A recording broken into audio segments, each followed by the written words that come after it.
Hello everyone, this is Zero's Trivia. Welcome back to another character tier list video as we'll be covering the Yellow Turban characters this week. As you can see here, there are a total of 9 Yellow Turban unique characters that we will be ranking. Now in the game, there are semi-unique Yellow Turban characters, mainly from the Mandate of Heaven DLC, as there are 6 added in the DLC and there is only 1 semi-unique Yellow Turban character in the base game from the Yellow Turban DLC, which is a separate DLC, which included the remnant characters that's featured in the first 6 characters listed below. Now, I decided to not cover these 7 characters mainly because Yellow Turban semi-unique character backgrounds are super weak, and the skill tree that they're given are generic skill trees, so there's really nothing special to talk about them.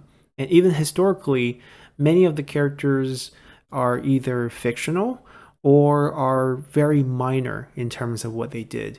For example, we have cool background names like Scourge of Nanyang. Well, all he did was start the rebellion in Nanyang and eventually got defeated. And then we have names like the Turtle, which is the last character to defend Nanyang before they got sieged out. Overall, the entire Yellow Turban movement was very short-lived, with the initial rebellion lasting about 6 months. So there's really not too much to talk about in regard to these characters. So instead, we'll focus, as we usually do, on the qualities of the unique generals and rank them according to their strength overall as faction leaders, as generals. And it's going to be a little bit weird with Yellow Turban since most of these characters are faction leaders, but almost everyone is accessible because once their faction falls, they are very limited in whose recruitment pool they can join, and most likely they will join you. And you can't really have an heir character as Yellow Turban in the early game, but in the late game, you can pretty much set up your court and have most of these characters as part of your court. And since most generic backgrounds are quite poor, you'll be relying on these characters overall. So comparing them really have very limited value because they will eventually all end up in your court. So that's kind of where things go with these.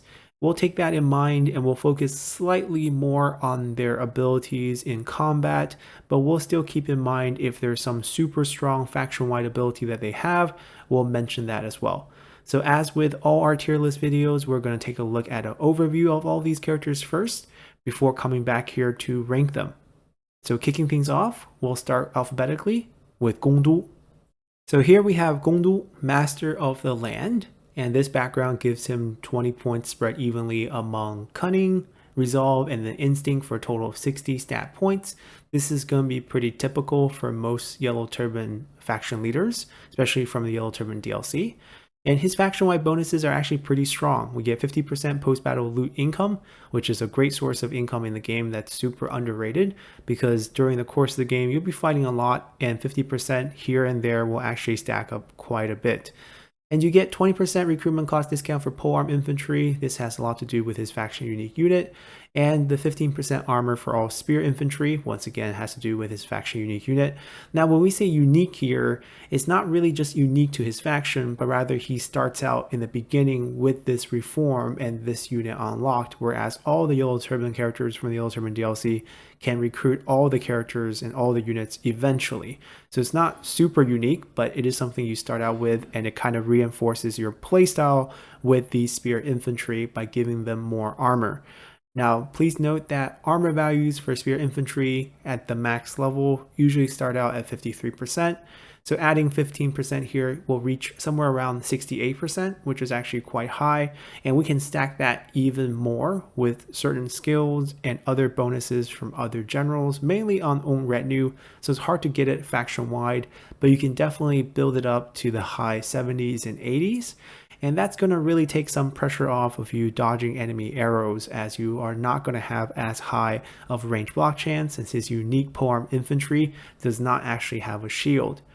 Now moving on to his traits, there's nothing too special here. Cunning, Vigilant, Distinguished, really nothing much to talk about. The synergy with the melee evasion for Vigilant is a little helpful given that you are probably running spear infantry, and the chance of ambushing is always helpful, but overall really nothing stands out here, and there is no faction-wide bonus on any of these traits. Then for armor, all the Yellow Turban characters' starting items are going to just be their armor. Now, I understand for the Mandate of Heaven, you can actually do missions throughout your campaign and spawn a gold item for your faction, not necessarily for your character. So I felt like it shouldn't be included as part of the character tier list, since you do have to go through quite a few steps to unlock those items. So it's not a guarantee that you will get them, and even if you do get them, you don't actually have to equip them on that single character, so it's hard to judge whether that item is going to be part of the valuation of how strong this character is. So we're just going to stick to just looking at each character's armor. And for Gongdu here, he actually have quite high of an armor value on himself at 70 base, 12 points of resolve, 9 point of cunning, and then 30% range block chance and 5% melee. That it's pretty average. And the 12 and 9 split is going to be a common trend among the Yellow Turbans, but 70 base armor is definitely on the high end, and it kind of goes well with the theme of his faction. Then moving on to his active abilities, everyone have 3 of these, and they're all very unique and Yellow Turban focused. First we have Killing Ground, melee attack. So like most melee attack, there's a damage component, 7.5k, on par with Binding Fury if you want a comparison comp. It lasts 10 seconds with a debuff of 50% speed and minus 20% melee attack rate on your target. So this is quite nice, reducing the enemy melee attack rate. So if you're using this in a duel or you want to chase down enemy unit, you hit them with this, they're slowed, they can't hit you as fast, and there's a cooldown of 60 seconds, which is not that long. So this is quite a nice offensive ability to have. Then we have one of the weirder skills here in the game with Desperate Cry. It's an active buff that you can only use if there is a stronger enemy, which means the initial army rating bar at the beginning of the battle, you must be disadvantaged. So these are battles that you're going to lose in Delegate, where the bar is skewing to the right in the red towards the enemy. You might want to design certain army setups to take advantage of this. For example, if you use a very heavy cavalry army, you're going to be disadvantaged against most infantry-based army because you're just going to be smaller size, and the spear technically counters you. So the game is going to make you look weaker, but then you can activate Desperate Cry for 15-second duration in a 75-meter range of 120-second cooldown of increased melee charge bonus, which is the key one. The increased attack is nice, but the charge bonus is really what set this apart. Imagine having around 200 charge bonus cavalries, boost this to 300. Very, very useful. And then we have one with the land, once again a speed bonus, very similar to Nature's Ally, slightly different in that it's not just forest penalties, but all ground type. So snow and any sort of elevation would not affect you. You get speed, but no morale. So that's the only difference. And there is no effective range here. So this is just given to the entire army at all time. It's actually quite strong. And collectively, aside from Desperate Cry being a little bit weird in that you don't get to use this in most fights unless you design an army where you are weaker than the enemy in most instances, and you still would want that situation, you can't use this ability. But in those situations, for example, running a full cavalry army, you might get around with using this and boosting those units up a bit higher. And then moving on, we have a list of highlight passive skills. Because the Yellow Turban trees is really weird in that it mixes traditional base game Han skills into the skill tree alongside some very powerful Yellow Turban passive skills, I decided to just highlight the ones I thought are really strong and relevant to the character, and there are a ton of them. And it ranges from things like faction-wide income boosts for the 3 main income sources, and things like Effortless Flow, which gives campaign movement range, which is the Yellow Turban version of Reach, except for it's for own army instead of when commanding. And then there are Yellow Turban characters who actually get Reach in combination with Effortless Flow. So the combination here is endless, but the general idea here is there are a lot of strong faction-wide retinue army, as well as when commanding or just local county construction time decrease that exist on Yellow Turban characters, and you should be mindful of that. So you don't need to dive too deep into the list, just note that they have this list. And one thing that is noticeably missing from this list for Gongdu is he does not have Tranquility, which is a skill that gives you the ability of recovery, which is a passive 19-point heal per second, and is one of the strongest passive abilities you can get from Yellow Turban skill trees, and it does not exist on his skill tree, and that's going to mark against his tier list ranking later on. All right, moving on from him, next we have He Man, the most powerful. Now, he is not a faction leader, so he's going to dip down to just 30 points of extra stats, 15 in expertise, 5 in resolve, and 10 in instinct. Very combat focused. Faction bonuses are out of the door, only 5 points of satisfaction, 10% armor for own retinue. So if you potentially stack this with what you saw with Gongdu's faction wide, you can get 25% extra armor. And if you notice, there was a skill called Defiance, which can give your own retinue another 10%. Unfortunately, He Man does not have Defiance on his skill tree, so he only gets 10% once instead of twice. It enables Scare for him as well, which is nice. But overall, He Man's specialty is not really going to be on his background, nor is it going to be based on his starting traits, which are pretty average. His strong points are that he has very powerful active abilities, and that he has a decent armor that gives 25% range damage, which reinforces his active ability of Hail of Arrows. So you see here, he gets the 4 use Hail of Arrows, which gives strong missile attack. You guys know what this does. But did you know that Hail of Arrows also enables the recruitment of archers? So He Man becomes the only Yellow Turban character who can recruit archers into his retinue. Not a big deal, but just a small side trivia here. He also gets Binding Fury and Surprise Attack. Binding Fury is a very typical champion skill. I'm sure everyone's familiar with it. It's the base 7.5k splash damage. It's the weaker version of what you just saw Gongdu can do with his active skill. He also gets Surprise Attack. This is actually very powerful. So it's an active buff. We've seen this before on the 8 Princes, where I believe Sima Lun picks up this skill. But the cool thing about this skill is its 60-second duration, a 75-meter range, where the units inside get stock. So you get a bunch of bonus, including 50% speed, and you become invisible on the map, and you can surprise attack your enemy, as the name suggests. So this is a very cool set of skills, makes He Man fairly strong. And then looking at his passive skills, you note here that he will have Tranquility, which will enable recovery alongside boost to peasantry. He also gets Focus, which boosts industry. He gets Inspiration, which boosts commerce. So technically he has all 3 income source boost, making him very useful, because whereas you have very weak background faction-wide bonuses, these skills give you faction-wide bonuses without any conditions. So as long as you have the character in the faction, you get these extra income boost. You also get 10% research rate from Insight, so he's the perfect character to keep on your bench or just in your court, so you can get all these bonuses. The other ones here are not bad either. Just standing on the field can give local commandery minus 20% corruption from things like integrity. He has endless flow, so sticking him in an army will increase your movement, increase the unit speed within battle. A lot of cool things here. So he has a pretty well-rounded set of skill trees, especially if you consider those active abilities. Then moving on, we have He Yi, the leader of the people. He's a faction leader, so we're back to 60 points. Here we get a little bit of authority. We're missing that expertise for combat.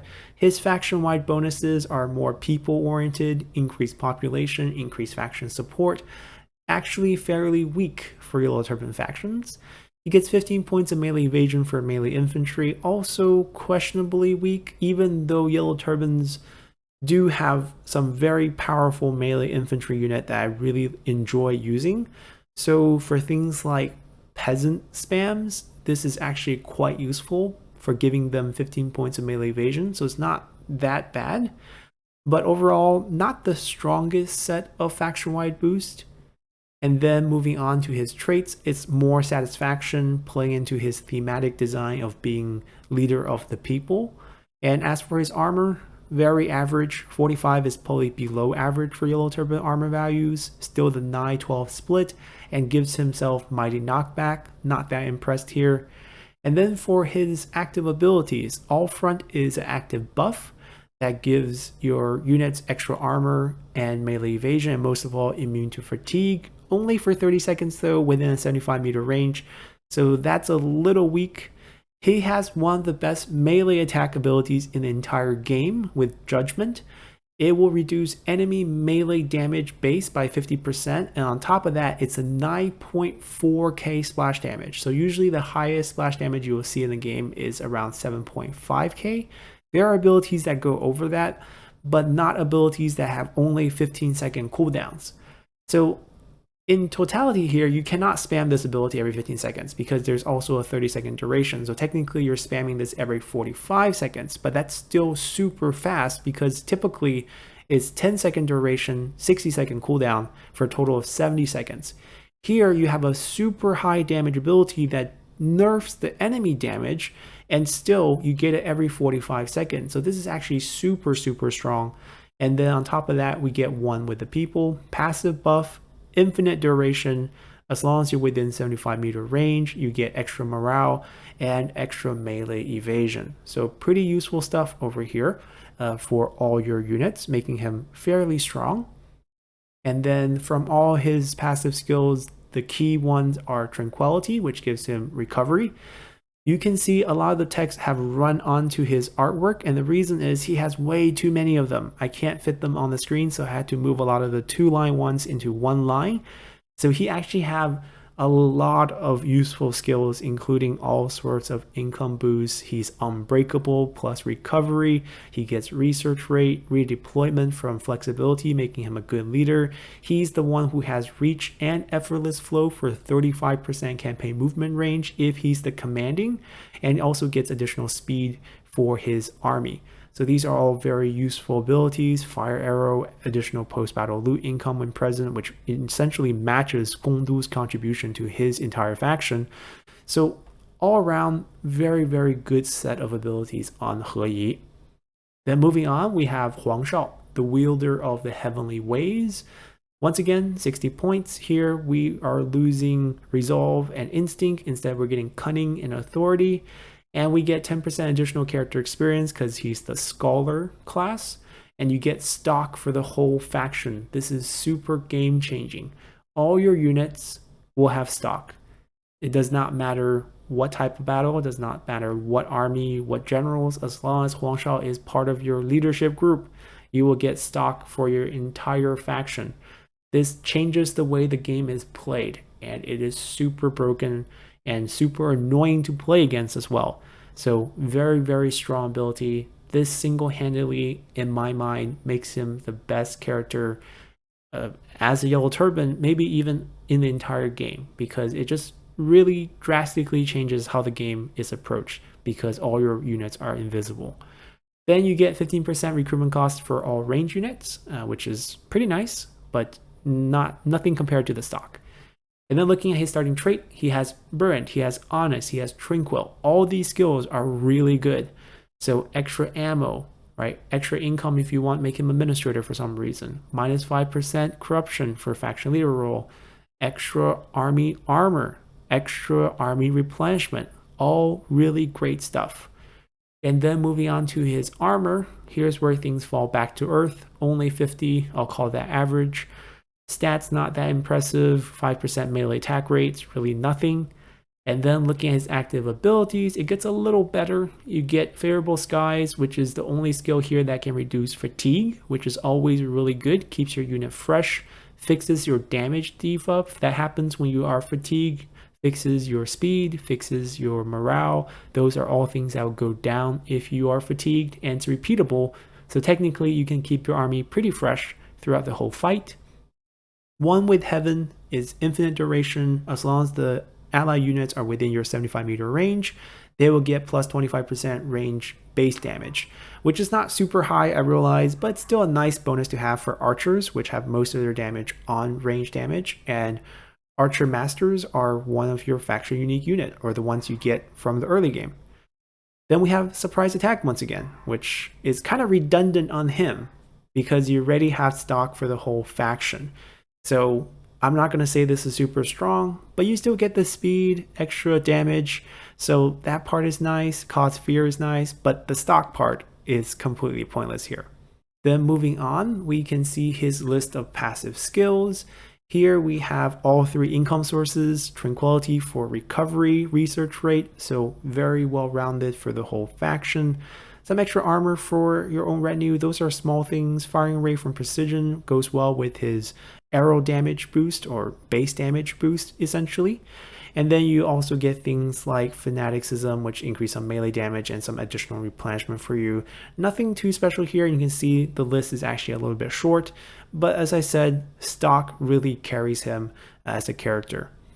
Then moving on, we have the virtuous outrider, Pei Yuanshao, who is not a leader, so we're back to 30 points. His faction-wide bonus is 5% campaign movement range, which is not that impressive. His own armies get 5% speed, once again, not that impressive.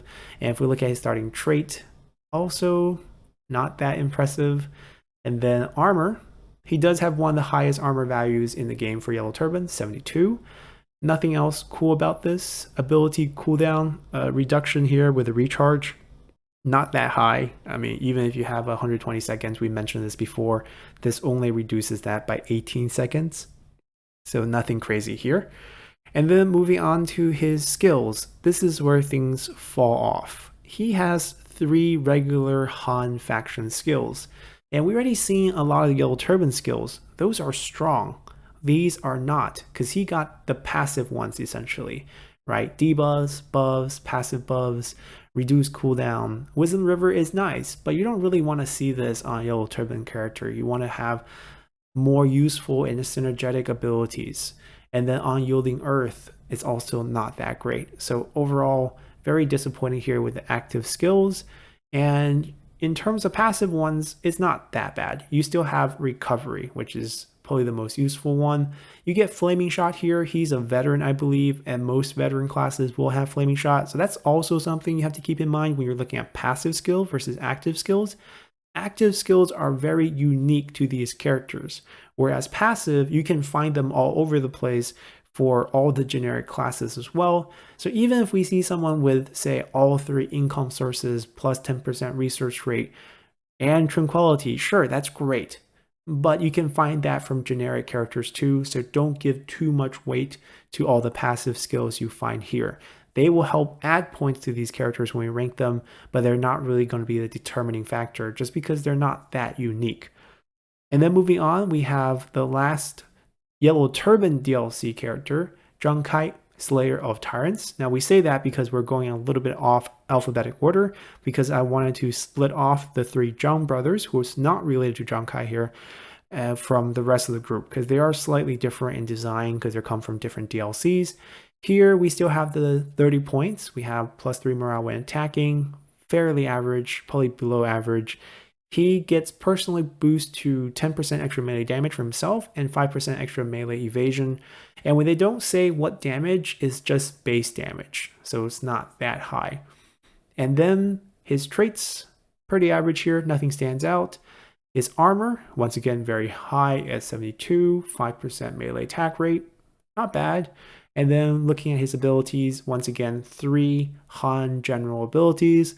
That's pretty weak, but it's a little bit better than what we just had because he does pick up Binding Fury, which is fairly useful. And he does have Adamant Resolve, which will boost melee evasion. He already have very high armor. And I believe if we look at his passive skills, he actually will have Defiance, which gives his own retinue 10% more armor. And then he has the 72% armor on himself with 50% additional evasion and then evasion from his background. Basically, he is pretty good in combat, let's just say that. But aside from that, there's not too much going on for him. And then moving to the 3 Zhang brothers, we'll start with the oldest brother, Zhang Jiao, General of Heaven. So we're not going by alphabetic order anymore. Now, the name spelled here and spelled in the game should be pronounced Zhang Jue, and that's because this character has 2 pronunciations. Jiao and Jue are both correct for the character. Typically, in most modern media, the character is pronounced Jiao. So it has been a pretty common standard to call him Zhang Jiao, and I got used to that. But I do have to acknowledge that the character, at least in an older pronunciation, now when we say older, we don't mean Han Dynasty. We mean more of a Ming, Qing Dynasty type of pronunciation is Jiao. So technically, I think in history, he wouldn't be called either. He'll be with some different accent. So you can call him, either way. I just prefer to call him Zhang Jiao, and I'm going to stick with that. And he is the General of Heaven, 100 points of stat, split evenly among all 5 stats. That's just a design choice. In Mandate of Heaven, you're going to see that on all the brothers, with all 5 stats being boosted. You get the fervor mechanic built in on the character background, which actually, in my opinion, weakens the character because it's a faction mechanic and kind of a DLC mechanic, but it takes away from any sort of useful background mechanic. Sure, fervor is a very essential part of the Mandate War, especially if you're playing as the Yellow Turbans. So it's nice to have, but it doesn't really add much. In terms of faction-wide bonus, what he really have is just +3 morale, which is nothing, and he also gets scare. And in terms of his starting trait, ambitious, honorable, tranquil. Tranquil is the useful one here. The others are really not useful, especially for a faction leader.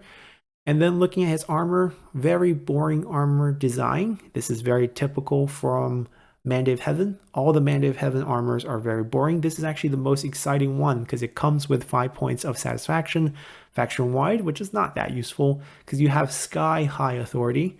20 points base for the robe, that kind of makes sense, and 20 points of authority on top of that, adding to your already 100-point boosted stats. And then looking at his skills, here's where things get a little weird. He has 2 skills that's one use only. The first one's Way of the Great Peace. It's an active buff. You can only use this once. It has a 100-meter radius, and it only lasts you 120 seconds, so it's short-lived in a battle, even though it lasts 2 minutes. But because you can only use it once, you got one shot at enjoying this time limit. And what this does is it will boost the nearby units' morale, range block chance, and melee evasion. So defensive boost, Way of the Great Peace, right? It's nice, but it's not really game-changing. And since you can only use this once, it's not as great as it could be. Although you could argue you're really only going to tank up the enemy attack once unless you're fighting reinforcement armies, or else it's really going to come at you in one burst. And getting this 120-second is basically all you need, which is true. And then his second skill here, Lord of Heaven, is really confusing because it's a passive buff that becomes enabled the second that you die. So Zhang Jiao has to die to use this ability. It will automatically be used because it's passive. The second you die, all allies within 100 meters of him will enjoy 60 seconds of plus 25 morale, which is pointless at this time. Although it could swing things if you are going to rout, because Invincible protects you from damage, but not morale damage. So for example, your own retinue might get the minus 18 points for having its commanding general get killed, and the plus 25 really just counteracts that. So it's not really a bonus. It's just something to balance out the fact that he died. And then you get invincible for 60 seconds. That's where the game changes. We have done a Zhang Jiao campaign on the channel, and eventually the strategy that I have with this is you build a huge army of cavalry. He has really good melee cav, and they're double sized, which is very, very nice. And you get them all herded together on Zhang Jiao when Zhang Jiao dies. And then you enjoy 60 seconds of invincible cavalry. So just charge at whoever you want. You will take no damage, no reflection damage, and you will deal all your damage to the enemy. So that is pretty cool. But you will also only get one shot at this, and you will also knock yourself out for the next fight. So it's not really worth, and if you don't have resiliency building up fast enough, you can't use this in every fight, or else you'll actually kill yourself, which is not something you want to do. You can only really do this when you have resiliency. And then the last skill, Inspiring Surge, is actually pretty average. Just reduces cooldowns for your allies. So pretty weak. In terms of faction-wide bonus, there's a couple things to note here. One, he has Unbreakable, which is very key for getting himself killed. And two, for the 3 Zhang brothers, although all 3 of them will have Tranquility as a skill, none of them will get Recovery as part of the Tranquility skill. So that is a change exclusive to these 3 brothers. And the reason why Zhang Jiao got this change is really because he needs to die. So if he has Recovery, he can't die, or he can, but it'd just be a lot harder. So design-wise, they got rid of it. And it's actually pretty balanced, but it makes them super weak compared to even the most generic characters from the Yellow Turban roster, because even if you play them on Man of Heaven, they still have the regular recovery from Tranquility, which makes them very powerful because you can just rest them on the field and they will heal back up. You can't do that with the 3 Zhang brothers. So it's actually going to drop them quite a bit on our ranking compared to those generals that have Tranquility from the regular Yellow Turban DLC. Then moving on to the second brother, Zhang Bao, the general of the land, we have still boost to all 5 skills, but only 20 points to just cunning. So sum it up, it's only 60 point, which is fairly regular. You still have the fervor mechanic taking up slots from your background bonuses, and you get +6 public order as your only faction-wide bonus, and you get scare. So these are not good things. And if you look at your starting trait, you have some decent ones with satisfaction boost, public order boost, so it's not bad here. You're making up for some of that, but still not super game-changing here. And if you're looking at your armor, boring and bad armor in one sentence, 35 armor base, 15 resolve, very bad. And then your active abilities. So you get better abilities than your older brother. You get Wave of the Thunder, which increases attack rate for both your range and melee unit as an active buff. Pretty nice. Lord of the Land is a fairly nice offensive ability for these Zhang brothers, which is pretty rare. So you get the 75 or 7.5k splash damage, 25% melee evasion decrease, which kind of is counterintuitive because you want that before you use your melee attack, or else you might miss your melee attack. So you might miss this effect entirely. And then it only keeps for 10 seconds. So the next time you have this come back from cooldown, you don't have this active.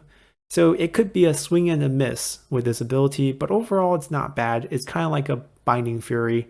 It takes a little setup. And if you do get the setup from something like Wisdom of the River or other mechanics to lower the enemy evasion, then this additional evasion decrease really does nothing if you think about it.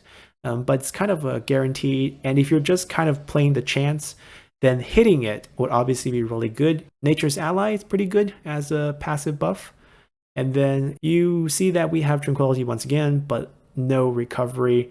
He does have reach, which is nice, and he does have resourcefulness for the flaming shot and plenty of replenishment, armor, and all sorts of other combat bonuses for your faction. Then moving on to the last brother and the last character for our Yellow Turban tier list, we have General of the People, Zhang Liang, who have the same 60 points with 20 points in resolve this time, same fervor bonus, 8% attrition to hostile forces, super weak, but synergizes with his design for being a defensive faction. He is a good general, to be honest. He has some nice trait boosts from his traits, or stat boosts from his traits, but nothing really special. The solidarity -2 satisfaction actually hurts you a little bit. And the armor, once again, super boring, but at least 55 base instead of 35. And his abilities. He has a passive ability that can only be used once, and can only be used if you're below 20% health. So that's 2 restrictions. And this is a passive buff that activates the second you dip below 20%. So they're preventing you from healing back up and using it again. But essentially, the second you dip below 20% within a 100-meter range, 60 seconds, you get 50 points of morale and 10% armor. It is sort of trying to copy what Zhang Jue does when he dies, and then you get this burst of bonuses. But the bonuses are just terrible here, right? 50 morale and 10% armor, that's not going to swing any battles. And, dropping below 20 health to get there doesn't make any sense. Way of War is slightly better.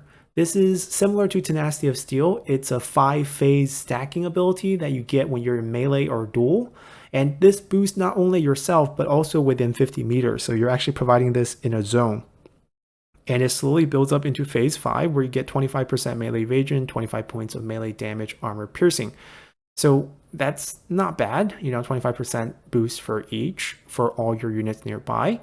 And then lastly, temper deflection from the regular Han skill tree, 50% range block chance, nothing too fancy there. And as we mentioned with the passive skills, he has unbreakable so that he can take damage all the way down to 20% without routing. He doesn't get recovery because you want to take damage, so it's a bit sad here. He has reach plus effortless flow that's kind of going for him as more of a general focus in terms of fighting. And there's still plenty of bonuses here, but nothing really setting him apart. So that's going to do it for all our Yellow Turban unique characters. We're going to hop back to the tier list and rank all of them. All right, so here we have the tier list, and we're going to rank all 9 unique Yellow Turban generals in the game. Starting off from the bottom, someone has to be last, and it's actually not hard to determine who it is going to be. It's going to be Pei Yuanshao, who happens to be the only fictional character from these 9 characters. He only exists in Romance of the Three Kingdoms. He is not a real person from history, but that's not why he's in the bottom here. He has one strong point going for him. He has 72 base armor, and he has recovery, but so do a lot of Yellow Turban generic characters, so we're not going to give him points for that. His weakness is he has terrible set of skills, and really no faction-wide bonus to speak of, so he's going to sit pretty happily in the D tier. And then right above him is going to be Zhang Kai, who has a very similar problem in that he got 3 Han general active abilities. Obviously, he got better ones than Pei Yuanshao, and he has 72 armor as well. So I'm going to lift him slightly higher than Pei Yuanshao and put him into C. And then occupying the rest of the space in the bottom here in C and B, we're actually going to be putting out our 3 brothers because they're just not very good. So from the 3, the weakest one I think is Zhang Liang, and I'm going to put him also in C here. The reason why he's weak is his abilities is very similar to Zhang Jue, where you have to go down to very low health. But even if you go down to 20% health, your passive is useless. It provides a 60-second boost only within 100 meter, which is fairly large, but the bonus is 50 points of armor, or no, 50 points of morale and 10% armor, and that's it. That's not very helpful. And for his active melee attack, sure, it does damage, but the melee evasion part, as I mentioned, is not something that synergizes well with it, so it's really not that good. And then for the 2 older brothers, Zhang Jue and Zhang Bao, they can sit in B. And the reason is pretty simple. Even though Zhang Jue's ability is kind of weird, it's still pretty useful. You can actually play around with the fact you can get invincible. That's a pretty good reward for dying.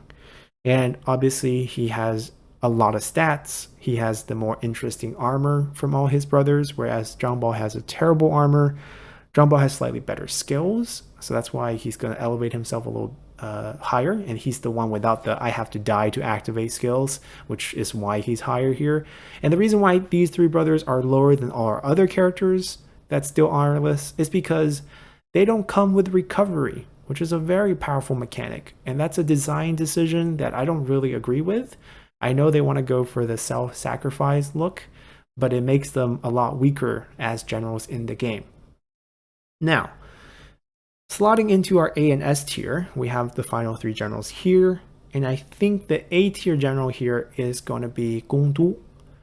So the reason is actually pretty simple. Gong is the one from these 4 that do not have tranquility. He doesn't have recovery, and also he has a mechanic where his Desperate Cry active ability is only useful when he's on the weaker side, which is not a situation that you often find yourself in. And his entire mechanic in terms of his background bonus kind of pigeonhole you into using polearm spear infantry, which is not the strongest unit in the game, especially the ones without shield. So that limits him a little bit, and he's going to drop into the A tier. The 3 remaining ones are all S tier in my mind, and He Man, being a non-faction leader with less stats and less faction-wide bonus, makes it here on the merit of his very powerful abilities. We're talking about Hail of Arrows, which is obviously very, very powerful. He also has Surprise Attack, which gives stock. Not only does he have recovery and tranquility, he has all 3 income faction-wide boosts, as well as 10% research rate, making him very well-rounded. His armor gives additional range damage, so that he can actually equip a bow himself for extra damage. His only real weakness is lack of faction-wide bonus, but you don't really have to make him a faction-wide character, so that it doesn't really hold him back, and he's so strong in all other aspects that I think he definitely deserves S tier here. Then joining him on the top here, let's rank it second place. Let's call him third place, and then second place is going to be He Yi. By the way, they're not related, just because they're in the same faction with the same name as the surname does not mean they're related. They're actually not related. And He Yi here makes it here because he has one of the best melee attacking abilities in the game. His ability to do 9.4k damage on 15-second cooldown with 30-second duration, which reduces the enemy damage by half for 30 seconds, is super strong. It's just unheard of in the game. I think that makes him an excellent duelist in the game.